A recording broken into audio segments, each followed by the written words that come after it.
sponsors, Keri Sallee here, and welcome to my YouTube channel, The Creative Life Studios. I'm really excited to be part of this really cool mixed media mania YouTube hop that we have going on. Before I start anything, I just want to tell our sponsors, thank you so much for all the awesome prizes that you guys have donated. We've got stuff from, I've got a list, from 7 Dot, All in Create, Amazing Casting, Blitzy, Canvas Core, Carabelle, Deco Art, Gel Press, Marabou, Ranger, ThermoWeb, Wow, and Viva Las Vegas stamps. Thank you guys so much. And what's really cool is you have had tons of chances to win stuff. So at every stop that you go to, leave a comment down below saying your name and what country you're from. And from every stop, you'll have a chance to win something from Wow, a digital prize, and some stamps from Viva Las Vegas stamps. And then out of the entire hop, all those other prizes are going to be pulled by our wonderful, wonderful coordinators. So there's some really, really cool prize packs in there. So I hope you will take the time and go check out all 25. I know it seems like a lot, but you have a week. So you've got plenty of time, do a few a day, have some fun, maybe learn something new, maybe revive an old technique you haven't used in a while. For my video, I'm actually going to be using something from one of our sponsors, Gel Press. It's from actually my new Faith Impressions line with them that's coming out. So yay, super excited about that. So you'll see more about that in the video, but I figured they're sponsors, might as well use their stuff. Super cool, huh? So we're very excited. One thing you do need to make sure, watch the video all the way through so that when you get to the end, it'll tell you which video to go to next. And then that way we just did all the work for you so you don't have to hop back and forth through a bunch of different videos. Literally, you're going to go from one video, it'll tell you where to go next, which will tell you where to go next, and around, around, around, around, around, around. That's how that works. So again, I'm super excited to be part of this. Make sure you go and leave some love for all of these amazing sponsors that donated all this cool stuff for us and for you. Alright guys, let's get started. So if you're not familiar with one of these, this is a journaling Bible. So as you can kind of see, there's a little bit more margins. So it gives you a chance to take notes, sermon notes, use it as an actual journal, or as you can see, let me flip back this way a little bit. If you're like me, you get inky and painty and all sorts of stuffy. What I did before we started, just to make life a little bit easier, is I went ahead and pre-prepped my page. I always like to do this so that my whatever medium I use doesn't soak through and mess up the back page behind it. I also, for a little extra protection, usually I put wax paper, but I'm out of wax paper, of course. So just for a little added layer of protection. So on this page I use Liquitex clear gesso. A lot of people don't like this one because it has a little bit of a grit to it, a little bit of a tooth. I happen to like it, so it's very much a personal choice. If this isn't your go-to, you don't like that gritty texture, I am looking for it as I'm talking and I cannot find it at the moment. But my other favorite is the Crafter's Workshop. Makes a clear gesso. It's a little bit thicker. This one's pretty thin. But it just, really smooth texture, really easy to go on, and you get like a huge container of it.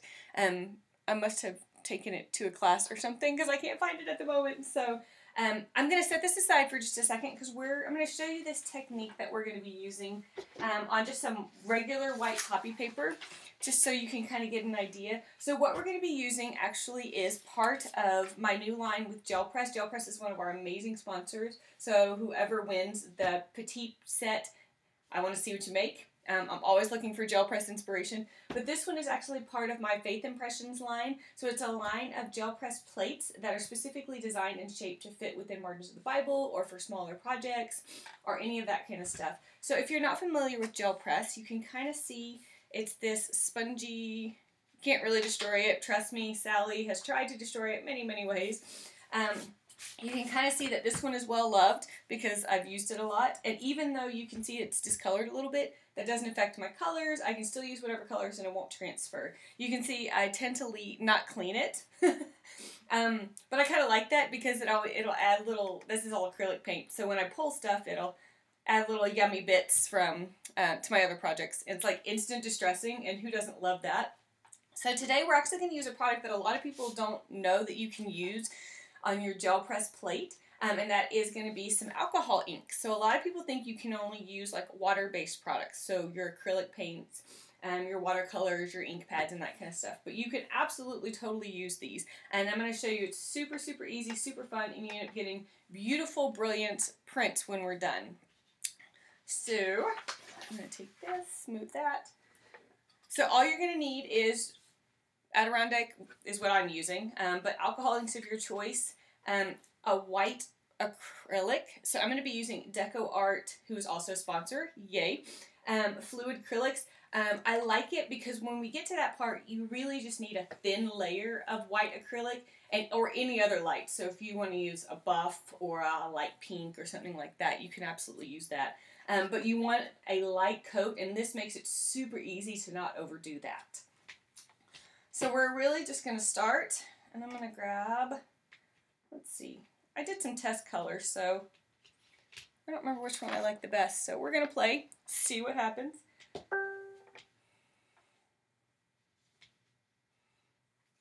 Alright, so this one is called Pool. So it's going to be one of my favorite colors, which is a good, nice little teal. And really, no rhyme or reason.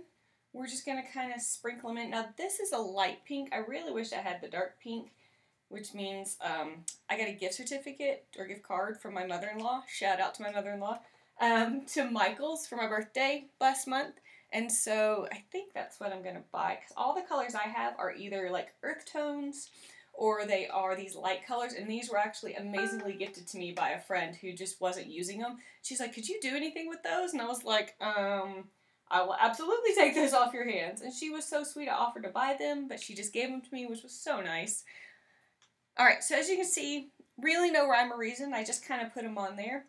And so that one was Cool Perry Lemonade, Pool, and Shell Pink. I feel like I'm having like this beach kind of theme going on without even intending to.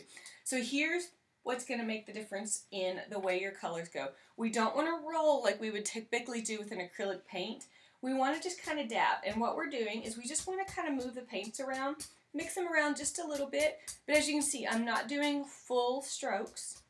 I'm just kind of smushing it. Is that a good word? Just kind of doing that, and then we'll kind of brayer off, clean my brayer off a little bit. And even that's really pretty. Ooh, the smell of alcohol ink in the morning.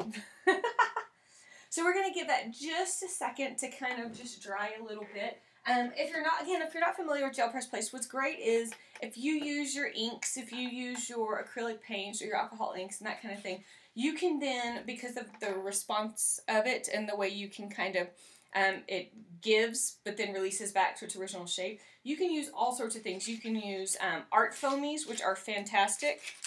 My art foamies are stuck together. Well, I was going to show you these, but they are stuck together, which I've never had happen. So I will deal with those later. You can use regular foam stamps. You can use, these are texture cards from Faber-Castell. This is one I made using Tim Holtz die cut and sticky backed foam. So I wanted something honeycomby, or that's the negative of it. So all sorts of options for making textures and mixing paints and making all sorts of cool stuff. So that probably is more than done. I just get chatty sometimes. So what we're going to do is then we're going to take our white fluid, and again, you can use any other light color. You don't want to use a dark color, because then it's going to mute the colors of your alcohol ink that you've already put on there. So what this has done is it has acted and kind of made an alcohol ink skin, for lack of a better word. So what we want to do is we want to give that skin something to suction up to so that we can get it off our plate, and that's where the acrylic paint comes in. So it doesn't take a lot. And you can see there's a few still wet spots of alcohol ink, no big deal. So then here I am going to do just full strokes. And if I get a little too much, because the goal is you still want to be able to see some of that color underneath, then you know you have a thin enough coat. So I can still see my colors. Like I said, don't need a heavy coat. It's more of a jacket, I guess, not a coat, not a parka. And then this is just plain, I don't even know what kind it is, Georgia Pacific basic copy paper, like Walmart, big ream for like $3 or something. So I'm just going to slap this on here, and then just give it a nice little rub, you know, like it's Valentine's Day, your anniversary, whatever. I make weird comments when I do this kind of thing. I think that's why I usually do just music and I don't talk. So give it a nice little rubby-dubby. You probably really don't even have to do it this much, but I want to make sure that I get something real pretty for you guys. And then you're just going to take it, and you're just going to peel it back, and you see how it's coming off? And so you end up with this beautiful, beautiful, beautiful watercolor. Get a little closer. I mean, how yummy is that? And it took no work, it took no thought. You didn't have to think about, where specifically should I place this? And what's great, this is already dry, which is awesome. And because we use those alcohol inks, now this background image is permanent. So when you do other projects, or you want to layer, you want to add some texture paste, whichever you want to do, you're not going to have to worry about ruining that beautiful background because it's alcohol ink, it's permanent. So when all around, so here's a few others I did while I was playing. That one's a little bit more muted. This is ones I did. This one was fun because I tried all my lightest colors, so it really is super subtle, but you still get some great color. You get some of those little tidbits, like I said, because I don't clean my plates. And you get, you know, instant texture like this little, I love this little pop of hot pink that was left over from another project. I mean, instant yum. This is one I did when I was teaching at Creativation. This one is just acrylic paint, but this one is alcohol ink, but I used a bunch of bright, so like hot pink, like a lemon yellow, I think maybe a lime green or something, blues and purples. So I used a bunch of different, and then you can see I used like a beige, I guess maybe off-white, I'm not sure what the correct color is, for the background. So you can see how it adds just a whole new set of texture and whole new layers of fun. So alright, so those are our samples, super, super fun. So now we're going to do that in our Bible. I'm going to scooch my Bible over to this side. Now remember, I have already pre-prepped that page.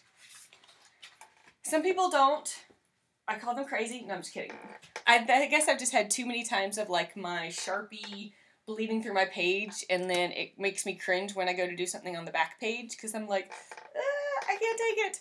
So, you know, to each his own or her own. So I am going to, I think I want to use the scalloped edge, so I'm just going to keep that in mind for when I get ready to flip it oval, that I make sure I get it in the right position. Alright, so what colors did I use last time? Squirrel. I think I used this one, this one, this one, and this one. So let's try that again. That turned out to be a cool color combo. Again, what's great, experiment, play with it. Use, you know, cheap paper and find out the color combo that you really like. So again, I'm just going to do the exact same thing. So I'm going to start with my blue. La, la, la, la, la. See, this blue